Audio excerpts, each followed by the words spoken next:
Oh,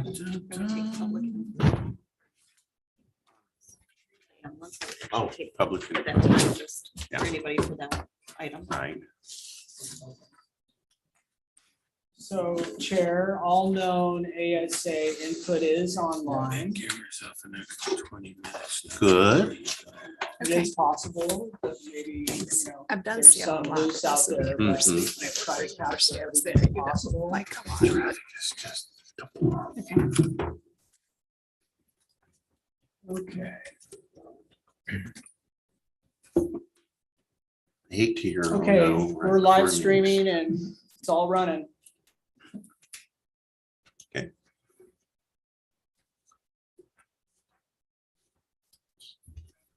Want to wait till 10? Yeah, It's a few sure. seconds. You can just have that awkward silence for a minute until it's 10 o'clock. We'll There we go. call, okay, the meeting to order at 10 o'clock and start working our way through a very full agenda. Okay, and it is now 10 a.m. I will call to order this meeting of the Lincoln County Board of Commissioners from Wednesday, May 18th, 2022. All three commissioners are present, and that constitutes a quorum. We move to recognition proclamation. We have a resolution of intent to participate in the Cascadia Rising 2022 national level exercise and work toward becoming a more prepared community. I will ask our presenters to come forward and I will read the resolution. Whereas Lincoln County recognizes that no community is immune to natural hazards and recognizes the importance enhancing its ability to withstand natural hazards, as well as the importance of reducing human suffering, property damage, interruption of public services, and economic losses caused by those hazards. And whereas major earthquakes pose a particular, significant, and ongoing threat to the county and region, especially considering the geographic location of the Cascadia subduction zone fault line. And whereas Lincoln County has a responsibility to promote earthquake preparedness internally, as well as with the public, and plan appropriately for earthquake, tsunami-related disasters. And whereas the protection and preparedness of Lincoln County employees may allow them to facilitate the continuity of government and assist the public following a major earthquake tsunami event.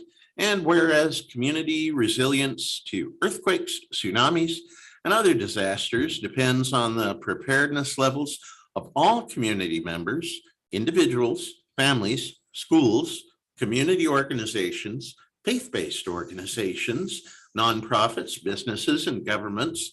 And whereas by participating in Cascadia Rising 2022 exercise through June 9th to 15th, 2022, Lincoln County and emergency management cooperators have the opportunity to join and support Oregonians in strengthening community and regional resiliency.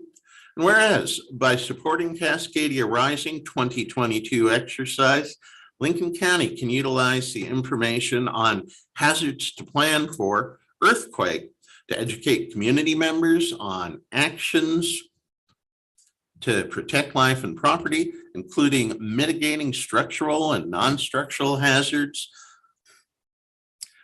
protect life and property, including mitigating structural and non-structural hazards, participating in earthquake tsunami drills, and strive to be at least 4 weeks Cascadia ready.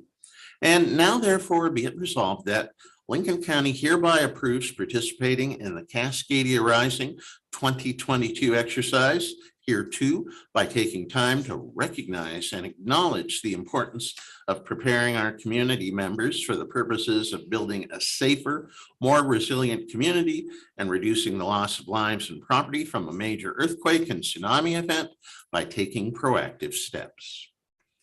Would our presenters please introduce themselves and take it away? The floor is yours. Good morning. Thank you very much for having us here. I'm Jenny Damaris, your County Emergency Manager, and I'm Jess Palma, the Assistant Emergency Manager. Welcome. Thank you. First, it's great to be here in person, and I've been working with Commissioner Hall, is our representative on the Cascadia Rising exercise development team. And Commissioner Hall asked if we could present the resolution to you, which was prepared by Mayor Short and Mayor Walke of Lincoln City and Depot Bay, and then just put that together for us because we didn't really have one in the state, so we made one for everyone else. We have a short presentation to give you. Commissioner Hall had asked for an update on our Cascadia Rising exercise that we'll be participating in just a few weeks, 3 short weeks. So we'll go through this pretty quick because I know you have a packed agenda. So we are going to talk a little bit about Cascadia Rising and what we've been doing over the last several months. And you'll notice here our new tagline is really preparing to be ground zero, because we know here in Lincoln County on the beautiful Oregon coast, when Cascadia happens, we will be referred to as ground zero. And so that's what we're planning for. So our lead up activities, our focus areas, something new, our government go kits, our exercise schedule, who's participating, and then any questions you may have. Some of this you've already seen. We did a presentation to all of our policy groups across the county in September. We are working on things from situational assessment, resource ordering, crisis leadership and decision-making, refreshing on our standard ICS information training sessions, working with our public safety volunteers to provide new training.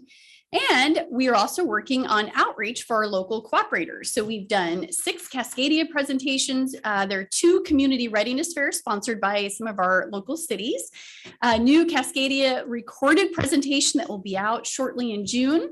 Fire districts are having some open houses, an amateur radio class, a basic CERT class, social media and Lincoln Alerts campaign. And then June 9th, we're going to ask everyone to participate in a drop, cover, and hold on and safely evacuate your building. So the focus areas of our exercise are really on our emergency operation centers and the emergency coordination centers at the state and federal level. Those items that we will be focusing on for our weeks-long activities is situational assessment and reporting, emergency declarations, resource ordering and tracking, crisis leadership and decision-making, who gets what when. Something new for us is Fema community lifelines and also auxiliary communications. And of course, all of these things that we're talking about will have to be done in the absence of our traditional infrastructure for communications and technology. So local government catastrophic event response. This is one of the biggest areas we focused on with Team B in the exercise development.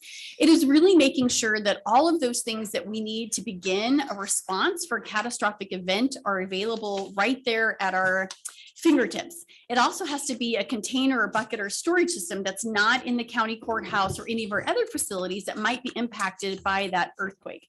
So you'll notice here kind of small print, but these are all of the different items that we're building and what County Emergency Management is doing with those other exercise Team B members. We are creating a new catastrophic go kit for each of our cities, the tribe, and our own county government. We're going to put everything together with them. They're going to grab and collate all the information that they need, put it in the bucket. We're also going to be pre-filling out some of our incident command forms, our objectives for different time periods, and building out as much as we possibly can so that resource document is available outside of our impacted facilities. So whoever is in our line of succession for local government would then begin that operations for response for Cascadia. Some of the things we have in there is the line of succession, emergency contact information, something new, how to utilize your amateur radio operator. They're great volunteers, but one of the missing points, we've never communicated to policy groups and department managers, how will you engage with your emergency amateur radio operator to actually be able to translate and transmit those messages for you. We're working on a catastrophic emergency declaration. Lincoln County is really good at preparing those declarations, but we actually want to have something that's ready to go for Cascadia before it happens. Our initial response and checklist, again, those response objectives for the first 7 days, 14, 28, the second month, and so on, really mapping some of those objectives out because we may not have all of our elected officials or department managers that are able to respond to that event. So the more we can do to prepare them, the better set that they will be based off of your considerations here today. Of course, resource requests for those priority items such as fuel, food, water, medications, medical personnel, having those things pre-filled out in advance and actually pushing them up to the state ahead of time. So the less things we have to try to transmit. And then community situational assessment guide, utilizing something new, a rapid needs assessment. It's a quick form. It's been around for a long time, but it hasn't really been circulated in sort of this concept. So we're sort of brushing that off, bringing that back, and of course, building in those community lifeline terminologies from FEMA. And of course, again, with no technology. So here's the big thing we want to tell you. This is the activities of everything that we have for that week. We're not going to go into complete detail here, but we have a drop, cover, and hold on drill for everyone, public, community cooperators. On Saturday, all of our public safety volunteers are starting up, setting everything up, and a great exercise with the CERT chapter leaders and auxiliary communications. They're going to practice that rapid needs assessment in different neighborhoods across the county, and then relay that information to us at the county EOC. On Monday, your EOC team for the county starts off with their shift 1, kind of getting their, getting their feet wet, getting started. We'll be in our tents. And then we have an open house for all of our elected officials, key leadership across the county and the region to show all of the different items that we've been successful in purchasing through grant or operational budget to help with those response for all day, everyday hazards or Cascadia. And then on to Tuesday, that's the big day for local government. That is going to be our Cascadia tabletop exercise where we have state, federal, local partners from all of our cities in the tribe, public safety agencies, where we're really coming together to talk through in a facilitated discussion those challenging things. For that exercise, we're going to be focusing on road clearance routes, situational assessment and information sharing, and utilizing amateur radio for those communications and our community lifelines. And then on Wednesday, your county EOC team goes back to the tent, if you will, and we will take all of the things that we decided or we did on Tuesday at the tabletop, and then we'll start putting those into practice. We'll also have an amateur radio operator pre-positioned at each of those city and tribal locations so that they can relay their information and their resource orderings through that process back to the county EOC. And for our cooperator participation, as you can imagine, all of our cooperators, healthcare, public safety, public works, roads, utilities, our local, state, and federal agencies such as the Coast Guard will be participating. And I think that is it. Questions that you may have? Well, thank you for a lot of information.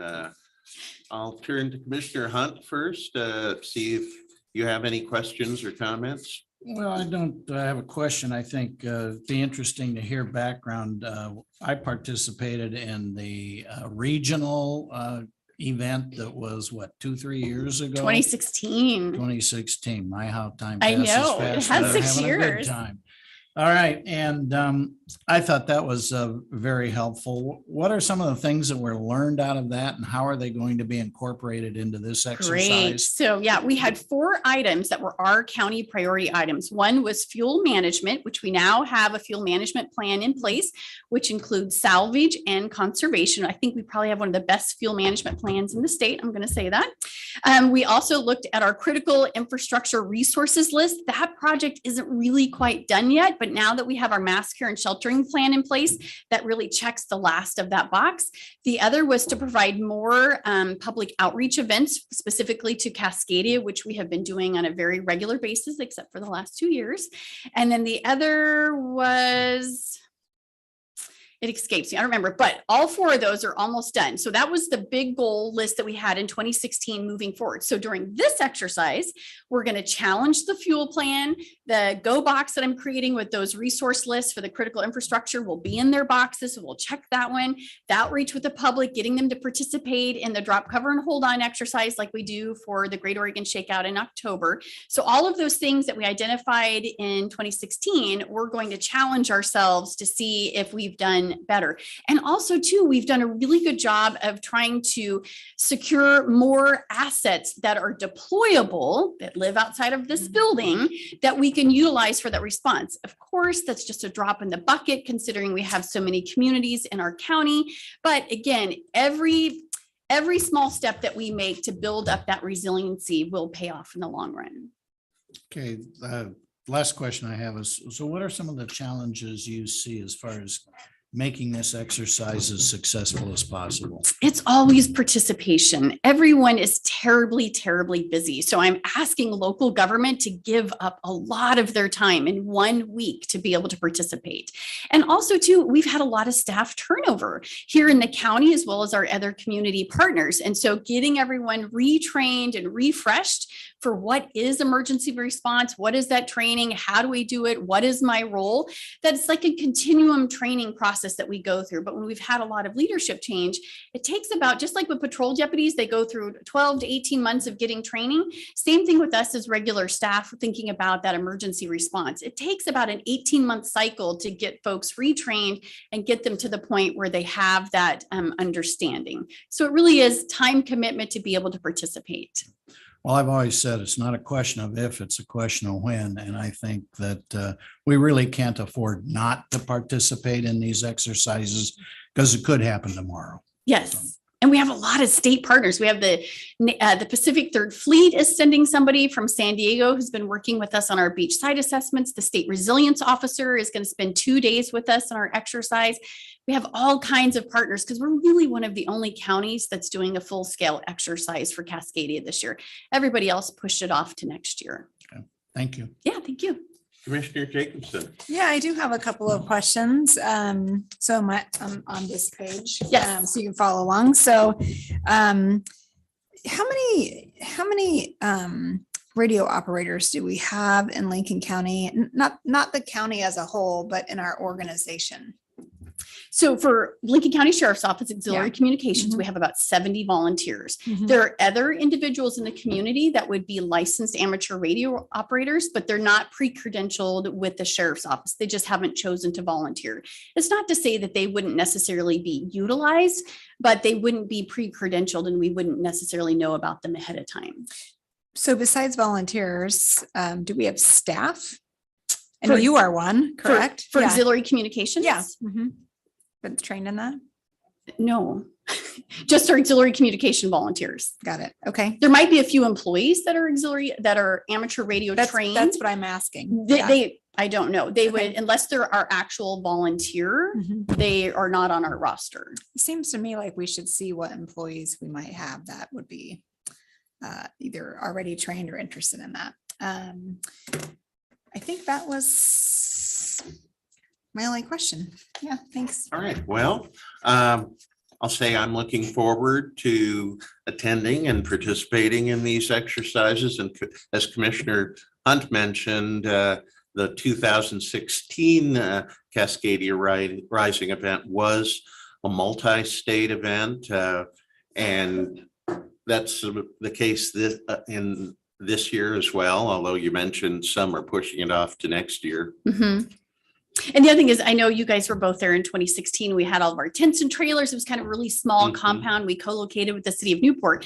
But now we have so many more trailers. Search and Rescue has another command trailer. So all of those resources will be there. And we're very fortunate the Fairgrounds Commons is allowing us to use the entire fenced in property for our exercise because we'll need space to set up a fuel points of distribution, water purification. There's all kinds of things that we're going to set up. Again, small scale in comparison to Cascadia, but it's good to bring out everything that we have and then show the community what we've been able to put together.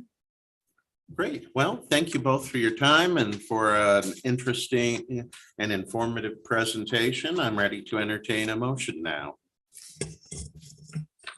I will make a motion that we, hang on, let me read the title here. I'll make a motion that we adopt the resolution of intent to participate in the Cascadia Rising 2022 national level exercise and work toward becoming a more prepared community. I'll second it. We have a motion and a second to adopt this resolution. All in favor, please say aye. Hi. Aye. Aye. It's approved. Thank you both. Thank Yeah, I you. was just gonna say one more thing, just when this presentation came up is just reminding everybody to check their go bags that they may have had. For a while, I was just cleaning out my truck to get ready to have some passengers and moved my go bag out and decided to look in it. And all that was left in there was a pair of child's underwear, a blanket, and a ceramic fairy. All the snacks were gone, all the first aid stuff was gone. So Great stuff point. happens, time to check it again. That's right. Yeah. Thank you, commissioners. Thanks. Thank you. We move on now to the adoption of the consent calendar. These are routine items or items discussed at previous meetings. Is there any item that staff or commissioners wish to either highlight or remove? I'll move for approval of the consent calendar as presented. I'll second the motion. We have a motion and a second. All in favor say aye. Aye. Aye. It's unanimously adopted. Right now, we move on to our one scheduled decision action item. It is the ambulance service area contract. County Council Kristen Yule will introduce the topic. We'll have board discussion. And then if anybody here wishes to make public comment on this issue, we will open the floor up specifically for that. The same 3-minute time limit we usually have for public comment will apply there. So we'll get started with Council Yule. Thank you, Commissioner Hall. So the ambulance service area assignments are set to expire on June 30th, 2022 this year. You have 2 applications for ASA areas 1 through 4, which is AMR and Pac West Ambulance. You have 1 application for ASA 5, which is South, let me get this right. Yachats, which would be the Yachats area. You have only South Lincoln Ambulance Association that have applied for ASA 5. A few weeks ago, you heard presentations from Pac West and AMR. Considerations under our code and under state law that you can consider when assigning these is the past quality of the applicant, the past quality of service provided by the applicant, proposed quality of service to be provided, and rates and anything that has been submitted for their plans. I would advise maybe having public input before you start discussion. Okay. I'm sorry, Kristen, I was kind of having sneezing when can you go over what we can use as a criteria again? So obviously they have to meet all requirements under state law for their applications, which both ambulance companies do. Mhm.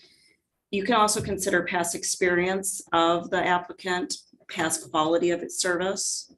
You can also consider proposed quality of service, rates that they have submitted, and then any criteria that you determine is important in making your decision. So this is under our code in Chapter 7. Thank you. Yeah. Okay, we'll open it up if anybody wishes to offer public comment right now for the board's consideration. We have nobody signed up, Chair, and we can just take it at random if anybody. Anybody online? Yeah, we see if there's Is there anyone. anybody online? Can we check? There's no one.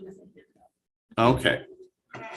So I guess, And I was gonna say, I do believe, just for the record, that we received a lot of written comment. yes, as we well. did, and that's all in the public file of comment for this week's meeting. So now we open it up to deliberation and a potential decision. This is scheduled as a decision item, but let's see where the board is, if we're at a meeting of minds on who the preferred applicant would be and whether or not everybody's comfortable with making a decision today. Who'd like to lead off? Go ahead, Commissioner Jacobs. I was hoping you were gonna go first. Ladies before gentlemen. Well, I have a couple of things, actually. One is I do believe that we received some comments from Samaritan about medical transport, and just to confirm with you, Ms. Yule, that that's not involved in this contract. So we don't regulate non-emergency transports. Yeah, so I just wanted to make sure for the record that This is only people for 911 services. understood that. I feel like as far as staffing goes, I feel like any ambulance service provider is going to struggle with that. I don't think that there is any one magic solution. I think a lot of our first responders and public safety have struggled and are struggling with that. So I don't think that, a different provider necessarily is going to have all the answers in dealing with, staff shortages. I think unfortunately that's something that we're seeing in a lot of places, and it's going to continue, unfortunately, to be seen. That being said, I think there's certainly some innovative solutions that people can try, but I don't think it's a wave of a magic wand and you don't have those issues. I have to say that I really, at this point in time, am not swayed one way or the other. So I'm really interested in having this discussion and other feedback the two of you may have.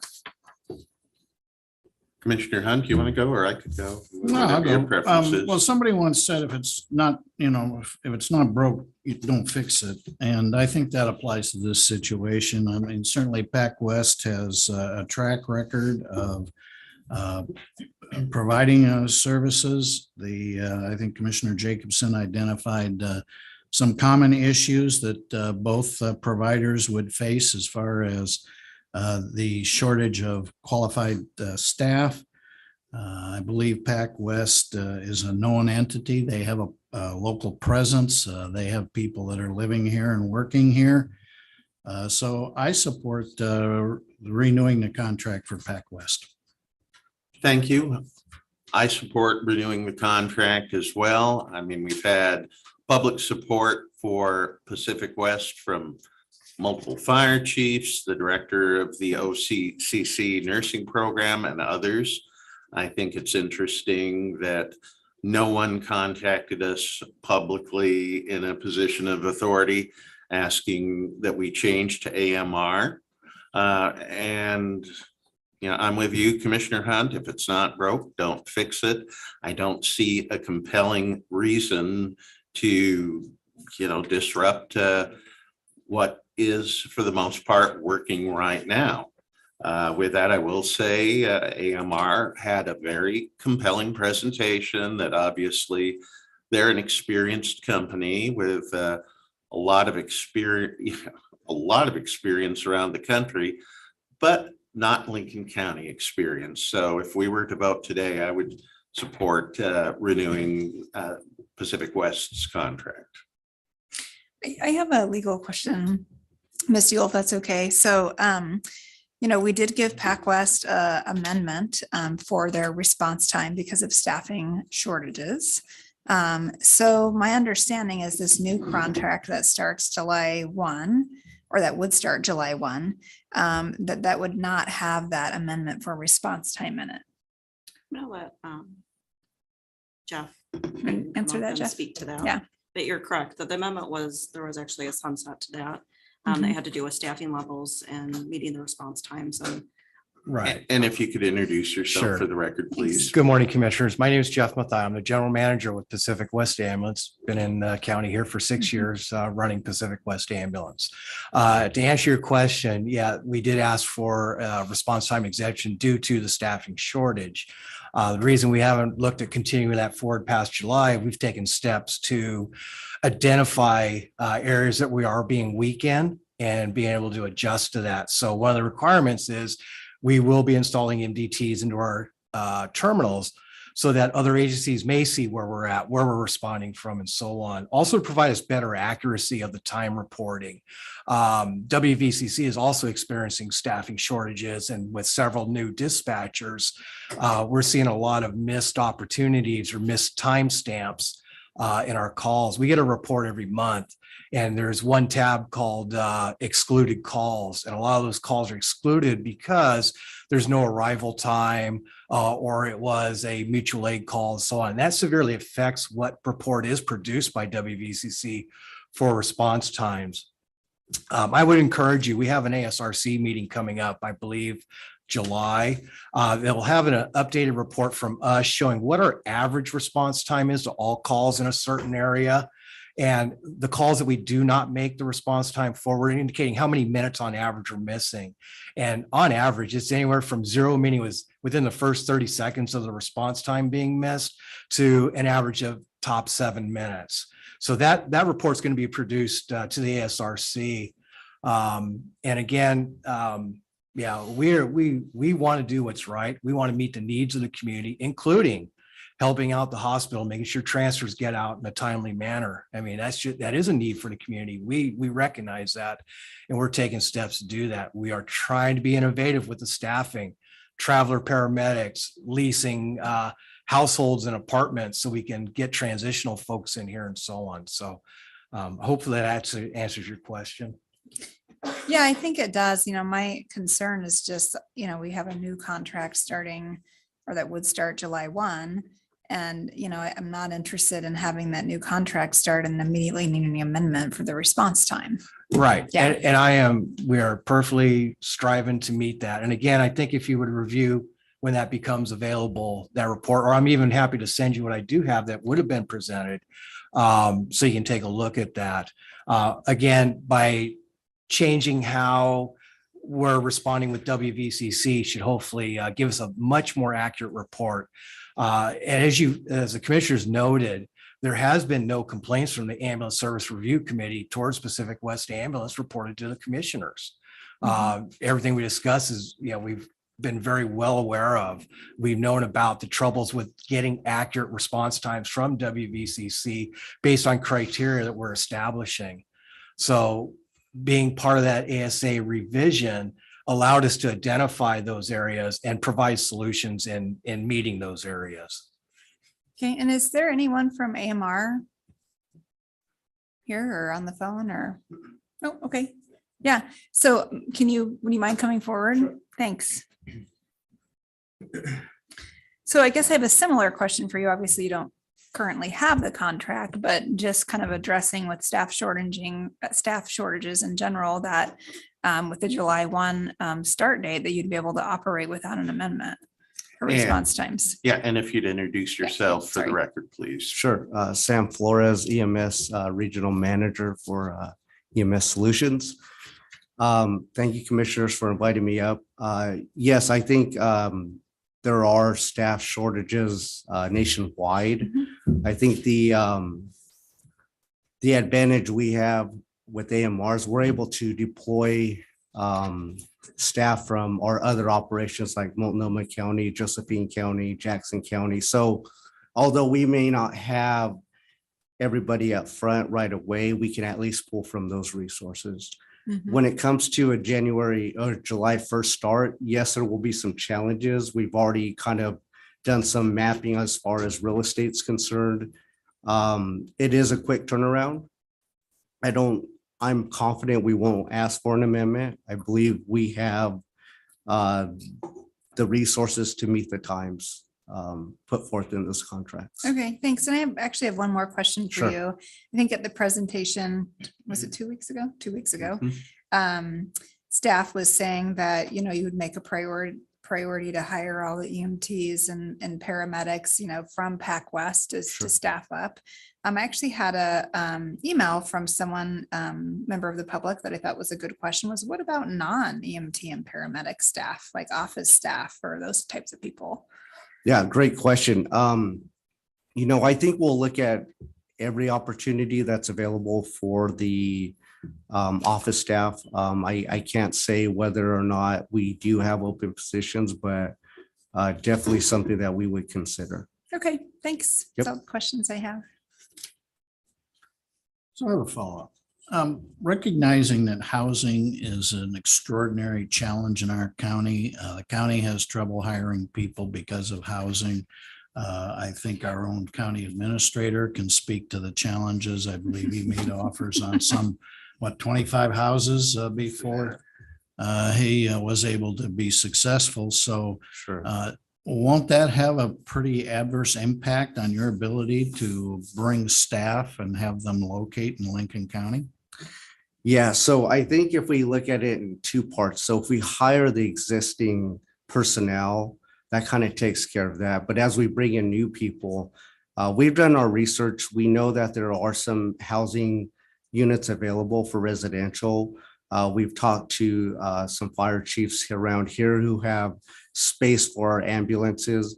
Again, we're not going to be running 24-hour shifts, so we don't need the sleeping quarters. We would run 12-hour shifts, or it'd be a rotation. So when it comes to that, it allows us to bring people in from the outside, like I said, from our other operations in Multnomah County, where they don't have to really come out here and stay. And in those situations where they do, they decide to stay, we'll put them up in one of the hotels. But I think the long-term play is that we do secure a headquarters that has sleeping quarters in it. And that's kind of the long-term vision. And we do have something in mind for that. I guess I would note that Pac West, I think, doesn't have those challenges. But Sure. May I answer to some of that? Please. So yeah, we do have non-EMT and paramedic staff, and basically we run a wheelchair service that I believe AMR does not provide. So we have 4,700 people a year or calls a year for wheelchair service that aren't going to have a provider. I mean, there are a couple local providers, but it's not going to cover the 20 calls that we do a day in wheelchair. So those people need to go dialysis appointments, doctor's appointments, and so on, aren't going to have that service available to them. We also provide billing services, not only for the family of companies with Metro West, but for one of the local fire departments and potentially another one. That's not going to be there for those people. Those people will need to go out and find jobs. We purposely chose Lincoln County because we felt vested here in Lincoln County. We saw that there was an employment need, an employment with benefits. It's hard finding full-time jobs to get benefits nowadays. We provide that to several people that are 100% Lincoln County residents. I will say that not all my EMTs and paramedics will be opting to accept AMR's job offers. So we are here, we've been here, and whatever we're asked to do, we will meet the challenge. We're ready for Cascadia. We participate. We don't have to be the first one coming in going, hey, how does this work, gang? We've participated in the drills and the practices. We are self-sufficient. We have our own fuel tank. AMR says they can bring in resources, which is true, but how are they going to get them here when the roads and bridges are collapsed? We're already set up in place with sleeping quarters, places for people to stay and help out in a natural disaster. And we've proven that already with the Echo Mountain Complex fire. So again, thank you for allowing me to speak. May I have a chance to respond, Sure. Commissioners? Jeff brings up a great point. I think because this is an ambulance service agreement, we understand that the burden is taken on the IFTs, the wheelchair services and stuff like that. These are services that are not new to us. We provide them elsewhere. I'm not saying that we won't have to bolster that out here in this county, but it's nothing unfamiliar. As far as the training in Cascadia, GMR is the parent company of AMR. We also represent Airlink and Reach, and we've been involved in this Cascadia training since the beginning. And we've been working with IC Command out of Eugene for the past 5-6 years plus. So we're not unfamiliar with that. And I think when it comes to like, what is the competitive edge? Again, it's our depth. It's our ability to bring resources in those times. And we do have the FEMA contract. So when Cascadia does happen, they're going to deploy AMR and our resources. I just have a note that, while the wheelchair service is part of your business plan, it's not part of the ASA plan. Correct. It's a separate thing. Yeah. Any further questions, commissioners, from these company representatives? No, I'm prepared to make No a decision. questions. Okay, well, I think Commissioner Hunt and I have indicated where we stand. I guess Commissioner Jacobson, I'd ask, are you ready to make a decision I today? think, someone can make a motion and we'll go from there. Okay, I'll move to approve or to renew the ambulance service area contract for a 5-year period with Pacific West Ambulance effective July 1, 2022. For ASAs 1 through 4. I'm sorry. For ASAs And 1 for through 4. ASA areas 1 through 4. I will second the motion. We have a motion and a second. Any further discussion? If not, all in favor, please say aye. Aye. Aye. No, I need you to do one for South Oh, Lincoln, Need a separate motion for to, ESA 5 for South Lincoln. Okay, I'll move to renew the ambulance area service contract for Area 5 for a 5-year period effective July 1st, 2022 with South Lincoln Ambulance. South Lincoln Ambulance. I will second the motion. we have a motion and a second. All in favor, please say aye. Aye. Aye. And Aye. it's so ordered. I do want to thank AMR for bidding. Sure. Like, I think these processes should have multiple bidders. I think Sure. it's good to be able to go through that and have a comparison and keep it competitive. So thank you for Yeah. bidding on it. Yeah. I would Thank echo you. that. As an economist, competition is good. Thank you, All Commissioner. right. Thank you. Appreciate it. Before we move on to the next item, I need to call a very brief recess. Let's try to be back here in no more than 5 minutes. So that'd be about 10:44. 10:44, 10:45. Stand by, everyone. We're in a 5-minute recess. It's like a stand. Bought it for 2 years ago. Oh my goodness. But it got canceled. Did you say Simone? Yeah.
Now we're unmuted and we're back.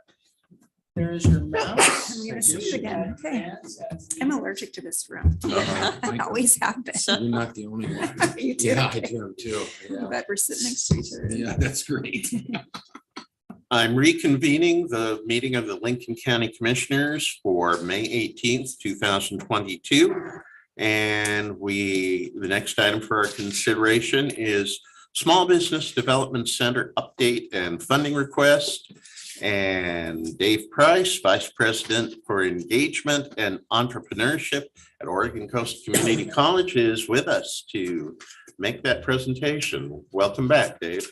Thank you, Chair Hall and Commissioners, and also thank you for running through my title. It is a mouthful. I'm glad you did it, not me. I'm pleased to be here. It's good to see you all in person. We've had the last few reports that I've issued to the commissioners have been online only, and those weren't necessarily the updates that we were used to providing you.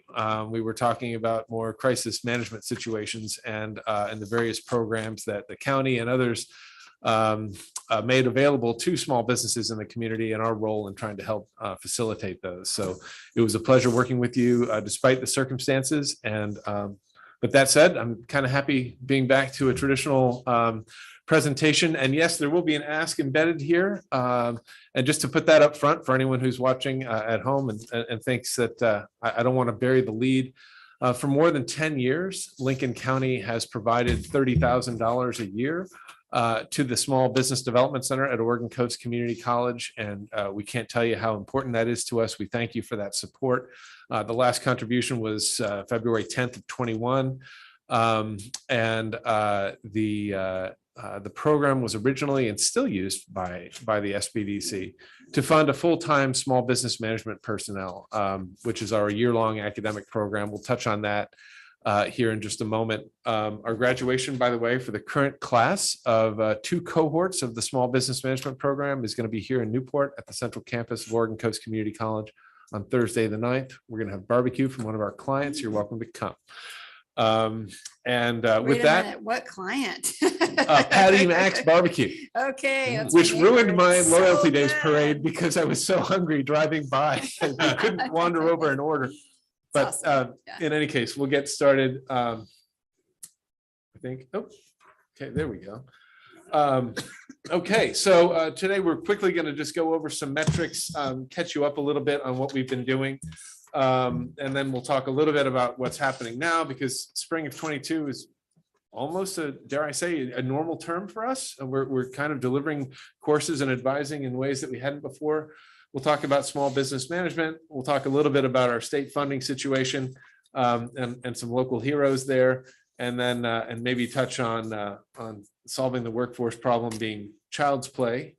So first, for anyone who's not familiar with the Spdc, one of the key things that we deliver is really our core service is free, confidential, one-on-one business advising to anyone who asks for it. You don't have to be a business owner already. You could just be thinking about it.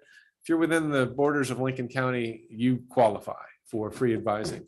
But the other service that we provide, another main one, is workshops and training.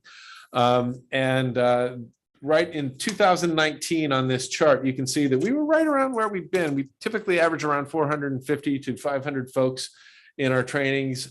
We had 51 sessions back then and just over 500 attendees. 2020 went a little nuts. As you can imagine, there were an awful lot of webinars and events that we held that were simply trying to meet the needs to say, okay, there's a thing called the EIDL, and here's who's eligible, and here's what it is. Is that $10,000 free dollars? Well, it depends, and all sorts of questions like that. So that's why that number is a little cattywampus. We went to 90 events, around 1,250 attendees, and that's not really capturing all the attendees who came to those, but it's about as good as we could muster if we had records for who was attending which sessions.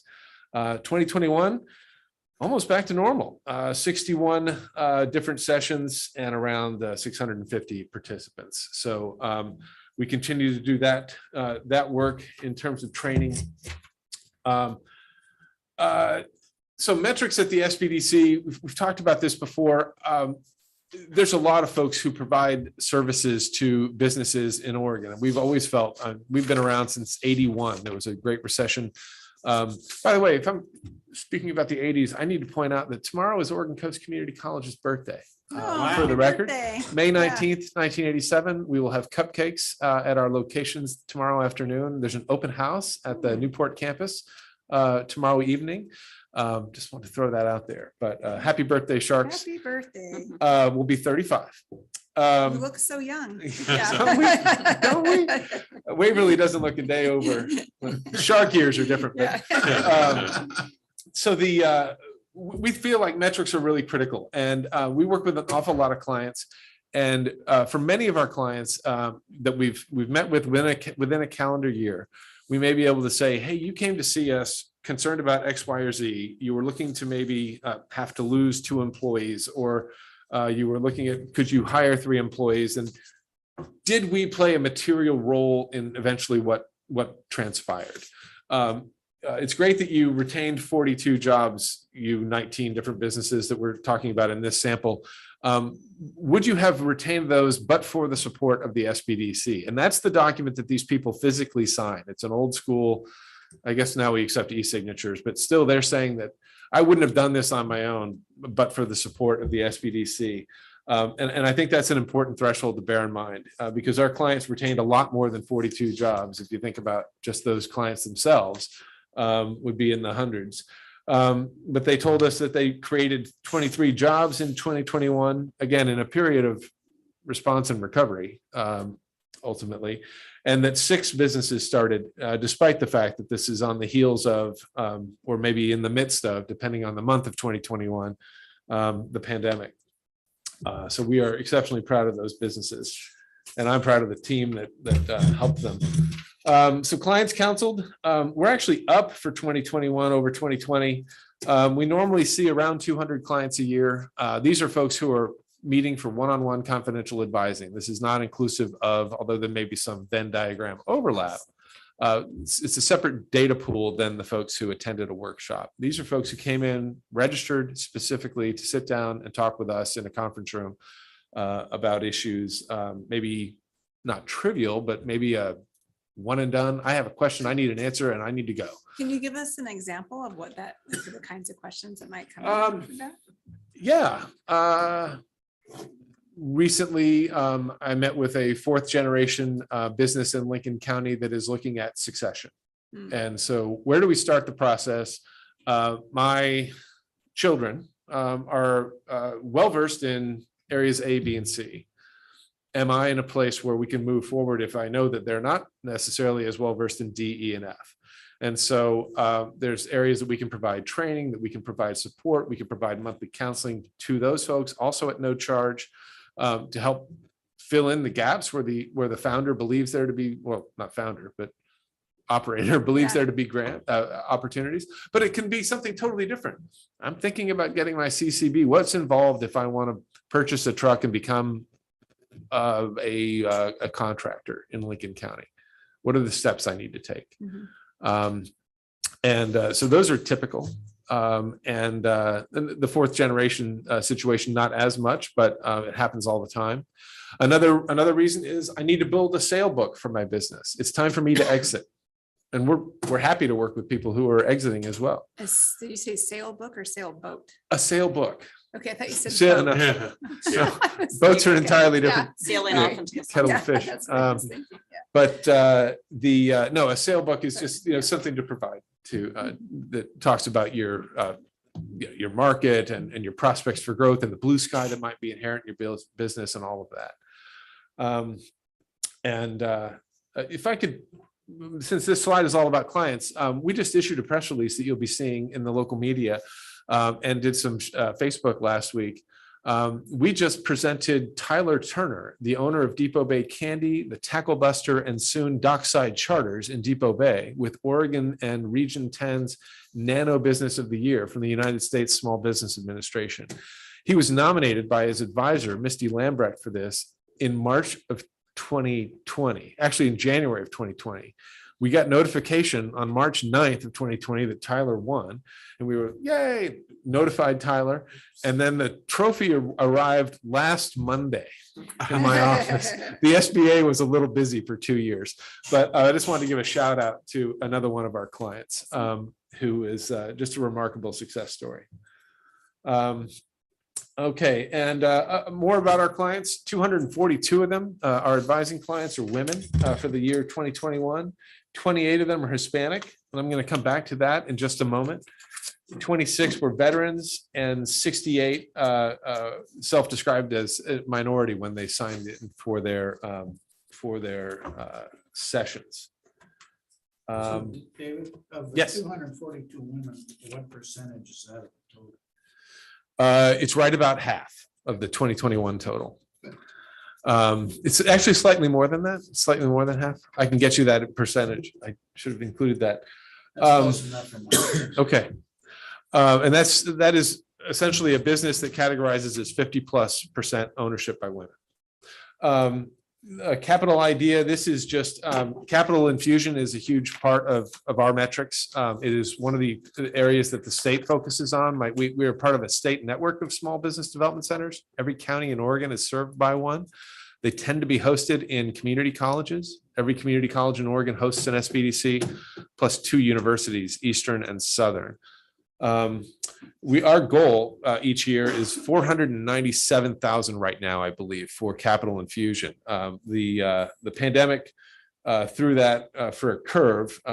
2019 pre-pandemic, we had a pretty solid year. We helped people who, again, signed a form that said, but for the support of the SBDC, I would not have secured the 110,000 I got in a equity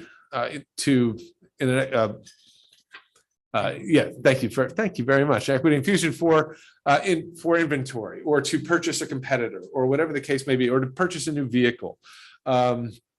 And then, of course, in 2020, much of this was I wouldn't have secured that EIDL loan. I didn't know about the shuttered venue grants. I didn't know about this or that, or even the Lincoln County Small Business Grant that I work so closely with Wayne Belmont and Heather Dessart and all of you from Northwest Oregon Works in that. And then last year in 2021 was almost exactly what 2020 was. 2020 was just about 2.2 million. 2021 is just over 2 million. I expect that to really settle back, and it's very hard to predict our capital infusion. Typically in Lincoln County, you don't see flat lines like this because it really depends. We don't set about advertising for clients that are looking to make new investments or purchase competitors or that sort of thing. It really depends on what they're doing at the time. I do think there will be an opportunity for some, not realignment, but opportunities for growth for many Lincoln County businesses in the next couple of years. So I'm bullish on that. And I think you'll see some of that represented in these numbers down the line. This is a picture of Diana Portwood of Bob's Beach Books in Lincoln City meeting with Marty Golden, our regional director for the Small Business Administration. And he was here doing a walk around at our last Small Business Week that took place before the pandemic. So it's a file photo. He hasn't been here since, but we know we'll get him soon. But just to share that this spring we've been teaching a lot of new workshops that we hadn't offered in the past. We've kind of moved away from some of our go-tos. For many years, we would draw everyone in for Facebook marketing, for example, and then we would try to hook them on other workshops. And Facebook marketing is depending on your audience, maybe not necessarily where to start for your business. And so that's not so much a focus. We still do a lot of social media marketing instruction, including Facebook, to be fair. But there's less demand for some of that, and driven by audience metrics. But financial fundamentals, Google Analytics is still crucial, and it's getting more and more robust, what you can do with Google. And of course, the Google My Business, the Google Business Profile. We have a course coming up for the fall, actually, to handle those changes, which are really crucial to many local businesses.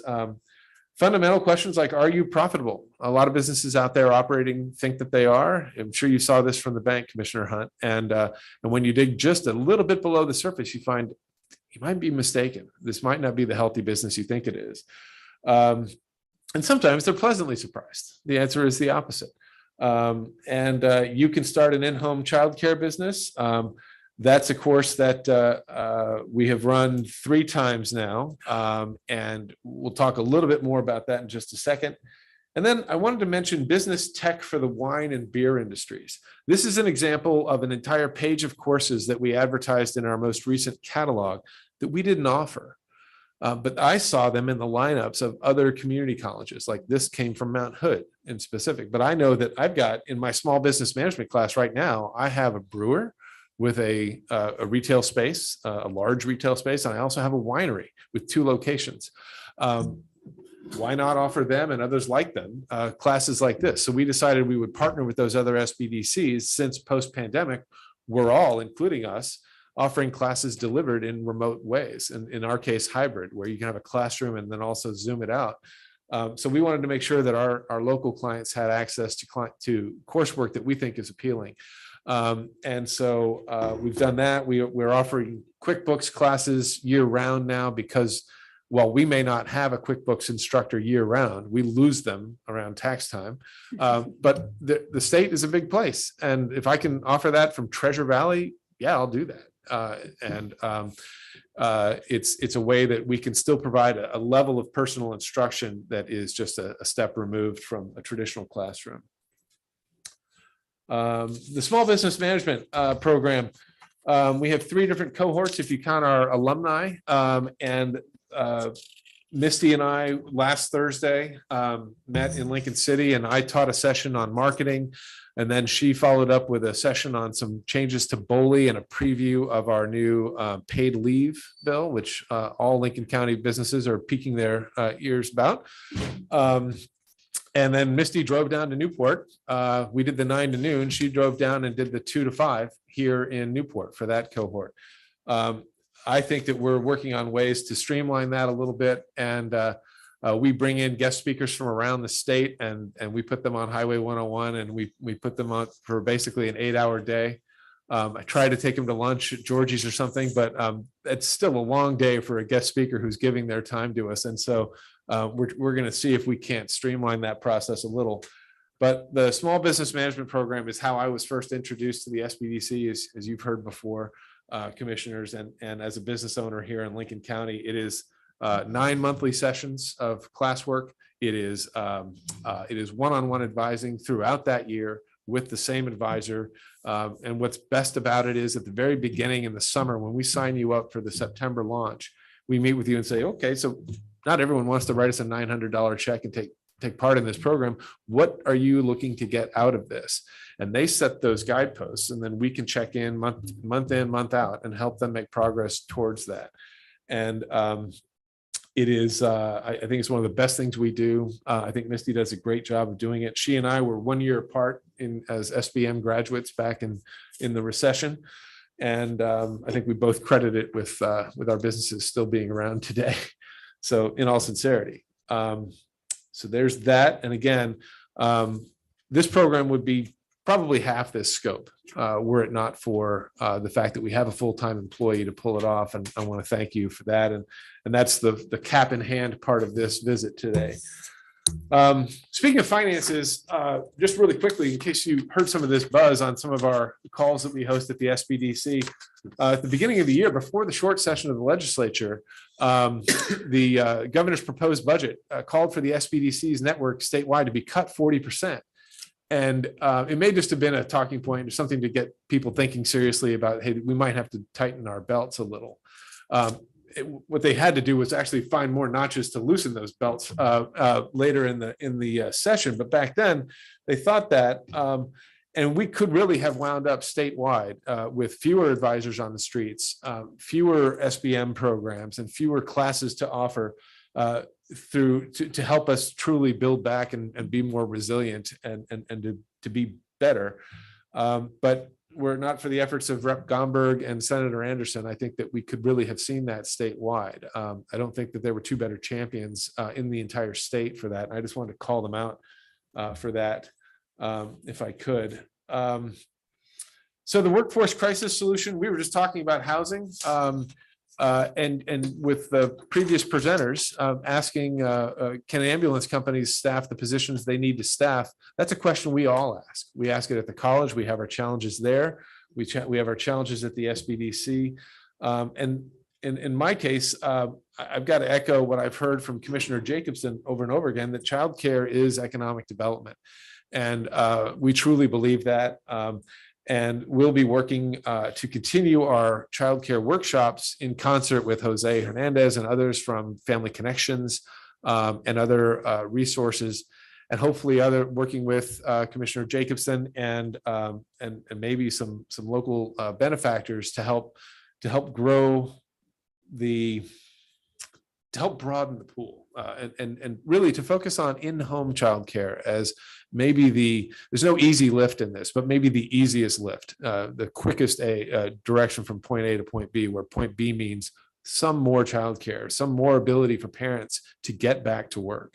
So we're excited about that. And that'll be something that I encourage you to follow and to participate in. And then this may not exist in your packet, and I apologize for that. We are sharing it with the audience here. This is something I added because today at 3 o'clock, this gentleman is zooming in to a room here in Lincoln County on a TV on a wall, and he's going to meet with a brand new client we've never seen before, and Wendy Ludwig, one of our lead business advisors. And Wendy's driving up from Seal Rock. She's going to sit in a room with this client. Jose Balcazar from Central Oregon is going to join in. He's a restaurant owner. He owns a chain of restaurants. He's a phenomenal businessman, and he is our lead Latino business advisor in the network. And he is going to personally walk through this client's situation and direct Wendy as to how we can help them, not merely as a translator, but as a direct one-on-one advisor. And Wendy is there to make sure this person feels more comfortable than just staring at a screen and someone they haven't met yet. And Jose does make it to the coast. He will meet with these clients. But what I wanted to talk about is that we are in the midst of a serious and really unprecedented effort to reach that community. This is an underrepresented community in Lincoln County. We have secured a CARES Act grant. Who knew the CARES Act had any money left? We found $20,000 from the state. We immediately contracted for that full amount with Echo Mountain Fire Relief, one of the Echo Mountain relief agencies that happens to be doing a lot of Latino outreach, to say, can you layer on top of that outreach on behalf of the SBDC and, for that matter, the college? And they said, absolutely. And this will be our third client in the space of 2 weeks that's coming in tonight that's come from that resource. We also sponsored through those individuals. They staffed a table. We wrote a check to Alex to help sponsor the Cinco de Mayo celebration at the Lincoln City Cultural Center. And we put a lot of Spanish language and English language literature on a table. That was a great party. It was 250 It was meals. really a great party. Yeah, where else in Lincoln County served 250 meals that week? That's crazy. It's huge attendance. And so we are bullish on this service. And I got to tell you, I'll confess, I don't have a Jose on my bench. I don't have a fluent Spanish-speaking business advisor. It is a weakness, and it is one of the goals of this CARES Act fund program is to CARES Act funded program is to prove the need and to show that we can move the needle. And if we can get some metrics that I can tie directly to this population, then I think I can make the argument to the state that maybe this is an investment worth making. So that's our goal. And I also got a clear direction from my advisory committee a little over a year ago saying we should do just this. And I'm just now getting there. It's moved slowly, but it's moving quickly now. And so I just wanted to thank Jose for this and let you folks know what's happening there. And with that, I think I'd be happy to take your questions. Commissioner Hunt, any questions for Dave? I don't have any questions, but I've known Dave for a long time. As you've already indicated, once upon a time he was a banker. I remember many customers of the bank that would come in and be looking for financing, and oftentimes it was a new business or a business that was still in its infancy, and was always comfortable in referring those people to the Small Business Development Center. I'm a firm believer in the value of the Small Business Development Center. I think small businesses are the root, if you will, of job creation, and I fully support the activities. I think you've taken a program and enhanced it and made it even more valuable to our county and our citizens, and in particular our businesses. So keep up the good work. Well, thanks. We will. Commissioner Jacobson? Not so much a question, but and I don't even know if I've told you this, Dave, so I apologize if I haven't, but in the county's proposed ARPA funding package, we do have marketing for becoming an in-home childcare provider, kind of marketing and advertising, which I think you and I have talked about before. And in talking with Tim, he does believe it passes muster in terms of meeting the ARPA, goals of that funding and stuff. So this has not been passed by the board. It's just sort of in that proposed funding package for what we do with our ARPA money, but it is in there. So hopefully that'll come through, and then we'll have some money to really start marketing that childcare stuff, which I'm really Perfect. excited about. Yeah. Good luck with that. Well, you're going to be doing it. So I'm just giving you the check, but yeah. So good luck with that. Yeah, Yeah. you're welcome. Dave, I don't have any questions, just again, great report. Wonderful to see the steady growth and numbers of people served, and in a variety of different ways through your programs and outreach. And glad that we've been able to help support this good work through the years. Well, thank you, Chair Hall. We appreciate it. And I will tell you, I may phone this in next year because I'm afraid that those numbers are going to take a post-pandemic dip back to normal, and I don't really want to share that. But we do thank you very much. And I thank you for taking the time to hear me out today. All right. Thank you. Now we move on to our next agenda item, which is climate change straw vote request. And this has come before us before, and this is the scheduled time where we see if the board wants to give any direction to staff on moving forward with this. Can I just make a few introductory remarks? Yes, please. So in your packets, you do have a letter dated January 31st, 2022 from 350 Oregon Citizens for a Better Lincoln County. In the request, they are requesting to use under Chapter 8 of the Lincoln County Code an advisory vote method that I think the last time we used it was over 10 years ago for Citizens United. It's kind of a unusual thing to have in your code, but we do have it.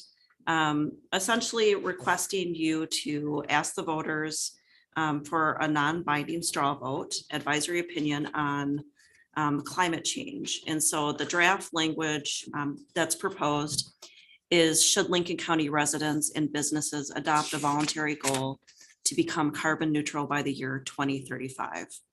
And so that is the question that's being proposed. And I know Mr. Desmond is here if you have any follow-up questions. Martin, would you like to come forward? Sure, just for a minute.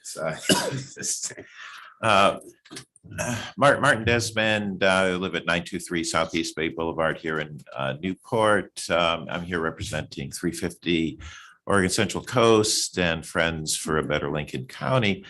And I want to thank each of the three commissioners for meeting with us a couple of months ago. And mostly I just sort of want to say is that this is really more of an opportunity for Lincoln County residents to have a conversation and a dialogue about climate change. And I think each of the commissioners know, a couple of weeks ago, we were contacted by Northwest Natural Gas, and they wanted to talk with Bill and I. And so we had over an hour discussion with representatives from Northwest Natural Actually, what's interesting is if you look at Northwest Natural's environmental, social, and governance document, they actually have a climate change goal to become carbon neutral by 2050.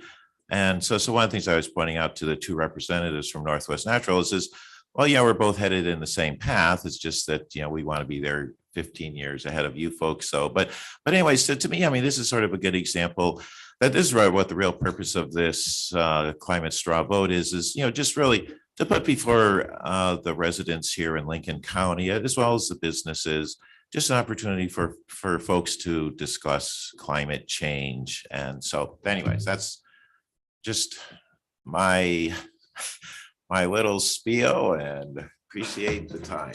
Okay, before we excuse you, just want to see if either of my colleagues have any specific questions for you. I don't have a question. I was just gonna say, one of the things I really appreciate about Martin and your group is you guys are always willing to meet with people that may have different views or not understand or what have you. And I just really appreciate that. I think it's really nice that you're just always willing to have those conversations. So thanks. Well, we've also met with Timber Unity too. Yeah, I know, but I mean, I just really appreciate that. So, yeah. Well, I think the dialogues you're having are an important part of the challenge. Okay, well, Thank you, Commissioner. thank you, Mr. Desmond. So now we'll open it up to board deliberation and see if we have agreement to whether or not to move forward with this request for a straw vote. I do have one question for Miss Ewell. Sure. So the proposal is to go on the next ballot, which would be November. And I know it's August, you know, the exact date when you need to file that with the clerk's office. Is it the 11th? So August 19th, a ballot title would be due, Okay. language for the ballot title, Okay. and then September 8th would be the explanatory statement.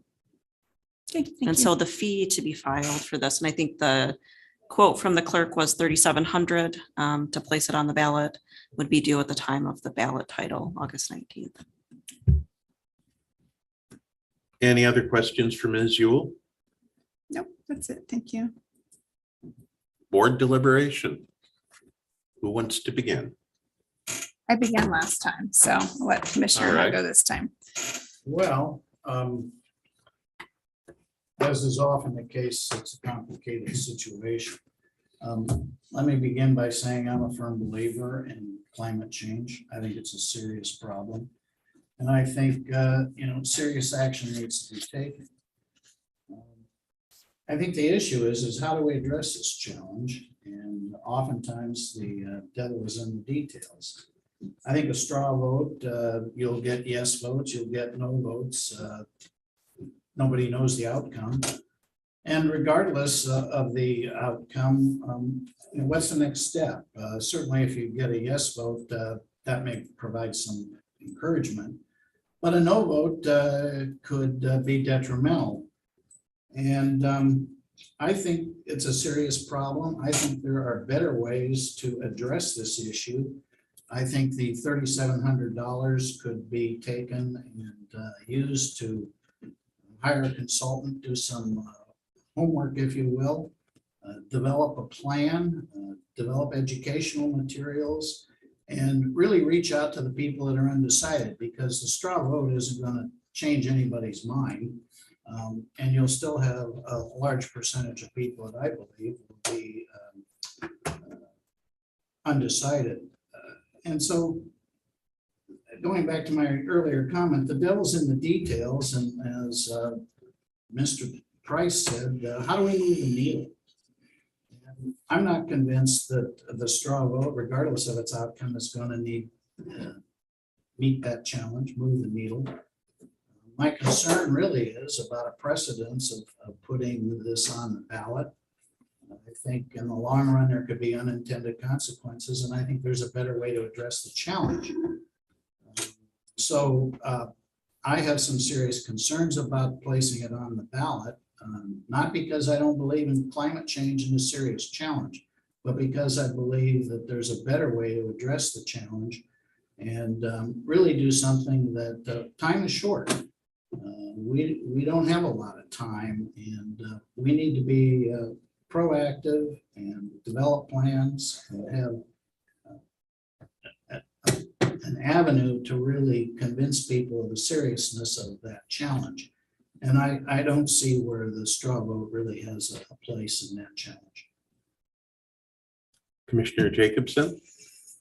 Yeah, I mean, I absolutely agree with you that climate change is a problem. So I'm there with you. I am in support of a straw vote. I think that, we obviously want to make sure, I think you brought up, that you were worried about unintended consequences or legal challenges. I think we absolutely want, our legal team to just, review the language and that kind of stuff. But I am in favor of a straw vote. And I think also politically, it takes the temperature and lets us know where our community is at. And what they want to happen. And while this is a straw vote, just kind of a, yes, no kind of a thing. And there does need to be that follow-up and that plan for what's next. I think it is an important step to do here. And I think it will generate a lot of conversation. Either way it goes, I think it'll generate a lot of conversation. And I think that's good to be generating conversation around this issue. I would be in favor of putting this non-binding advisory measure out to a vote. I will say that I am with both of you in absolutely believing in climate change. We have to act, and the time is now. And interesting that you mentioned the thermometer, Commissioner Jacobson, because I had put down that the results will be a barometer of community support and community values and priorities. And hopefully, if it goes as 350 Oregon Central Coast and the others who have been crafting this proposal and asking us to put it on the ballot, adds more momentum to their work. Yeah, I would say about the cost though, and I think we've talked about this through emails previously, and I think the group is willing to fundraise, or I don't know how you're coming up with the money, but anyways, come up with that. And I think that's important just so we can be, equitable with other requests that might come later. But also I think that fundraising and talking to the community and coming up with that money is also part of generating that conversation. So. All right, we've all weighed in. Would anybody like to make a motion? Yes, give me just a second here. Let's see. I will make a motion that we direct staff to work on ballot language and an explanatory statement to bring back to the Board of Commissioners and regarding a climate change straw vote to be placed on the November 2022 ballot. I'll second the motion. Any further discussion? All in favor, say aye. Aye. Aye. I'll vote no. Okay. Thank you, everybody. And now we will move on to our reports. We're first scheduled to have an Echo Mountain Fire update. That is Casey and myself, and let me flip to those notes here. Okay. I feel like it's been a little while, and we do have some positive progress and also some things to talk about in regard to our Echo Mountain Fire recovery efforts. So we are about halfway through our building permits, and that doesn't mean halfway, like half of the houses are back, but it means half of those homes are somewhere in the process of going back to be rebuilt. We still do have 16 families / people or units, if you will, of Fema housing that are located on Confederated Tribes of Siletz Indian property. And one of those houses is in the process, or not house, but trailer. One of those units is in the process of actually being purchased by a survivor for them to use, I think, for more permanent housing elsewhere. We also have a request from the state of Oregon and DHS for us to sign a support letter for them asking for an extension of the FEMA housing mission. FEMA is saying they'll be done with that mission in September and is already telling people that they will be, essentially locked out of those units and not have housing afterwards. And so the state is asking us to support them and asking for an additional extension of time. So I'm hoping maybe we would have just consensus today to have a draft letter and review later. I would support that. Certainly. Okay, great. We also still have some housing projects we're trying to move forward with the state, including some tiny home properties. There also is a community development block grant that the state is going after through the federal government. It's $422 million. This is my little postcard I got from the meeting I was at, but the website for that, if you want to go look at it, is re.oregon.gov. And there's information on that website on the framework they're trying to do for this money. That money is mostly going towards housing and infrastructure for survivors. It's probably a year or 18 months out from actually having it in hand. I will say that I'm not super happy with the framework that the state has presented. I think that it has a lot of biases in that. And I think they've tried a kind of a one size fits all approach for all counties. And I didn't think it was going to work terribly well for our county, but public comments are open to be submitted. And I believe myself and Representative Gomberg and Senator Anderson are going to submit joint comments together on that. So hopefully we can get that framework moved around to work for this county a little better. But the good news is it is $422 million coming in to work on housing into the state.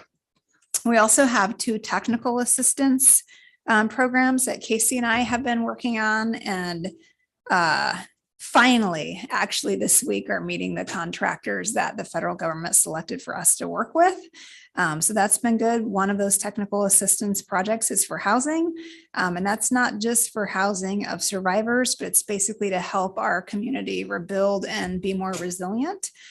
So we met with them yesterday, and we are going to be working on a plan where they're looking at all the various funding mechanisms available for various types of housing projects. And here's the really important part, and the capacity needed within our community, local governments, community-based organizations, housing authority, et cetera, to actually start going after some of those funding sources.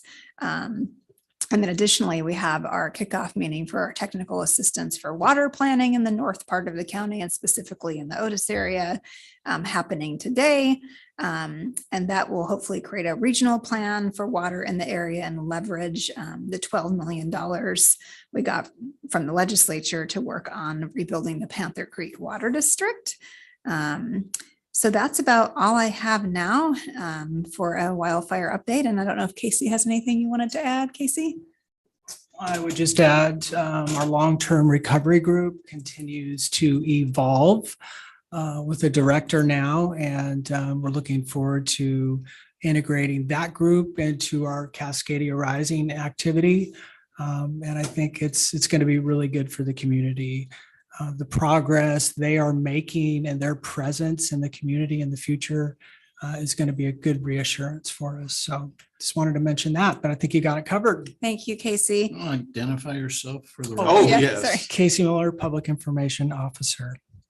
Thank you, sir. And the last thing I just was going to say is HHS has stolen Asia from us. Yes, I'm just maybe a little upset about that, but she will be staying with us in the county. But I just wanted to give Asia a huge thank you from all the work she has done to help with wildfire recovery. I feel like there's people that are out front and you see them, and then there's people that sometimes you don't see that carry a huge weight in that recovery place. And Asia is one of them. I'm going to start crying, Asia, from showing up the day of the fire to run a shelter to doing all of our grant work for all of this money coming in. So thank you so much for everything you have done. for survivors. You are one of those unspoken heroes that has been just in the background quietly working, trying to help everybody. So thank you. And you will certainly be missed here in this office, but really happy to still have you in the county and with HHS. So thank you very much. Yeah.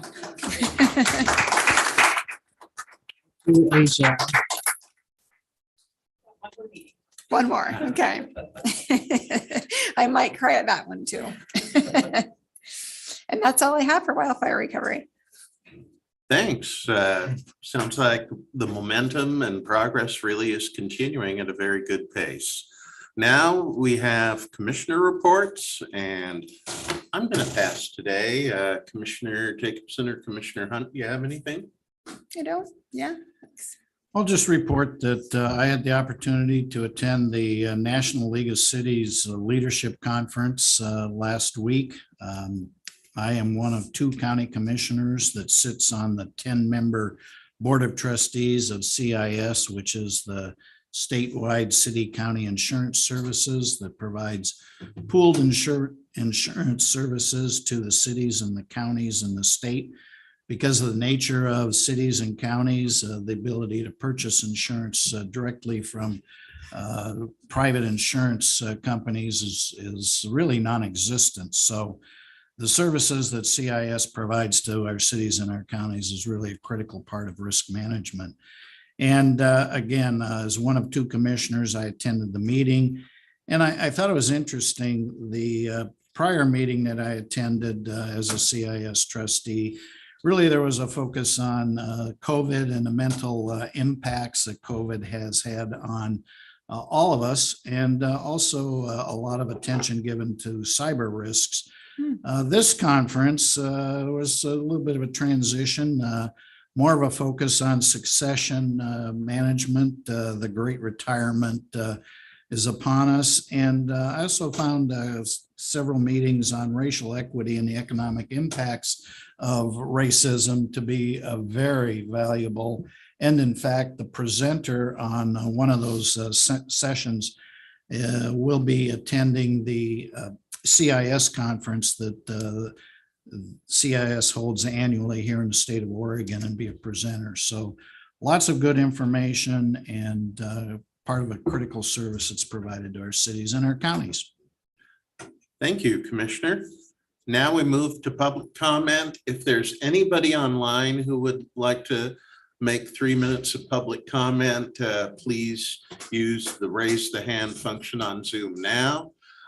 We did have a handful of written comments submitted either directly to commissioners or through our Smart Sheet program, and those are all posted on the county website. Yes, they are. Let me get you a screen share real fast. I can find it wherever it went. And do any of you gentlemen in the audience wish to present public comment today? We just want to make sure. Well, it's out there. I seem to have lost it. Oh, look, there it is. No public comment?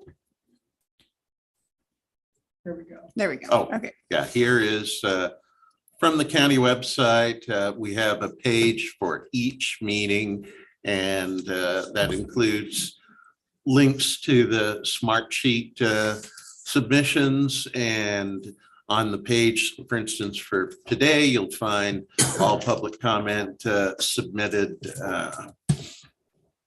until about 2 hours prior to the meeting. The majority of comments this week related to the ambulance service area contract discussion. So do we have anybody with a raised hand online? No, we sure don't. Okay, then at this point, we can move to adjourn. Before I do that, we'll note that Monday, May 23rd at 9 a.m., Wednesday, May 25th at 10, Board of Commissioners office staff meeting, and then our public business meeting. And both of them will take place physically in this room, as well as an option for hybrid participation through Zoom. So until then, we're adjourned. Thank you. Review could Oh, go to the upstairs. Yeah. Okay. for notary, that would be.